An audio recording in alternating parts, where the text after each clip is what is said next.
في إساءة أدب مع سيدنا النبي صلى الله عليه وسلم أحيانا بتكون بقصد، وأحيانا تانية بتكون بجهل. الفيديو اللي هنشوفه ده في إساءة أدب بجهل، تعالوا نسمعها ونرجع نتكلم. الحديث بيقول دخل واحد على رسول الله قال له رسول الله متى الساعة؟ فبص لغلام صغير قال له إن يهرم هذا، يعني يكبر في السن، لا يهرم هذا إلا وقامت الساعة.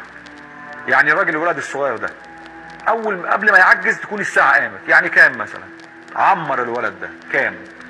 100 سنة. طيب الحديث اللي قاله هو بيتكلم عن الساعة اللي هي ساعة الشخص. يعني لما نيجي نتكلم على لسان العرب فبنقول متى ساعتي، ممكن أكون قصدي بمتى الساعة بتاعتي. ليه بقى بنقول كده؟ لأن القرآن فيه نص صريح بيقول أعوذ بالله من الشيطان الرجيم فهل ينظرون إلا الساعة أن تأتيهم بغتة. فحتى الرسول عليه أفضل الصلاة والسلام لا يعلم موعد الساعة الكبرى. يعني حتى احنا بنقسم أشراط الساعة بنقول أشراط الساعة الكبرى وأشراط الساعة الصغرى. أشراط الساعة الصغرى اللي هي أغلبها ظهر. الحديث ملوش أي أساس من الصحة.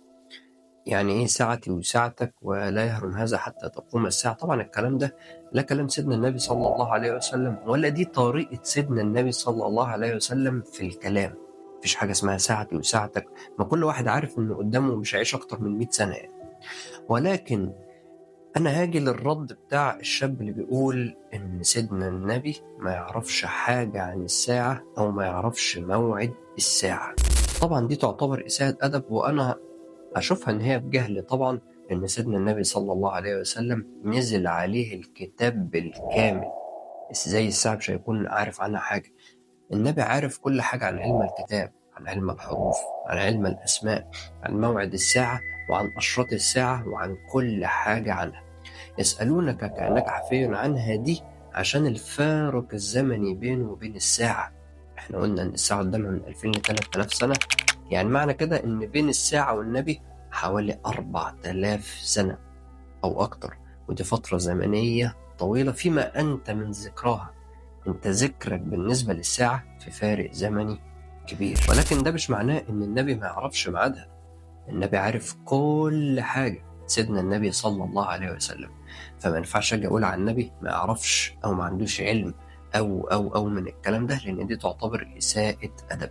ولكن أنا بستغرب إن الناس دي بدل ما يكذب الحديث لا بيتهم حاجة عن سيدنا النبي إنه ما يعرفهاش أو إنه يجهل بيها. حاجة يعني تغيظ، وحاجة توريك إحنا فين في مستوى العلم. بس أنا مش هسيب حاجة زي كده تاني إلا وهرد عليها وهوري صدقها من كذبها.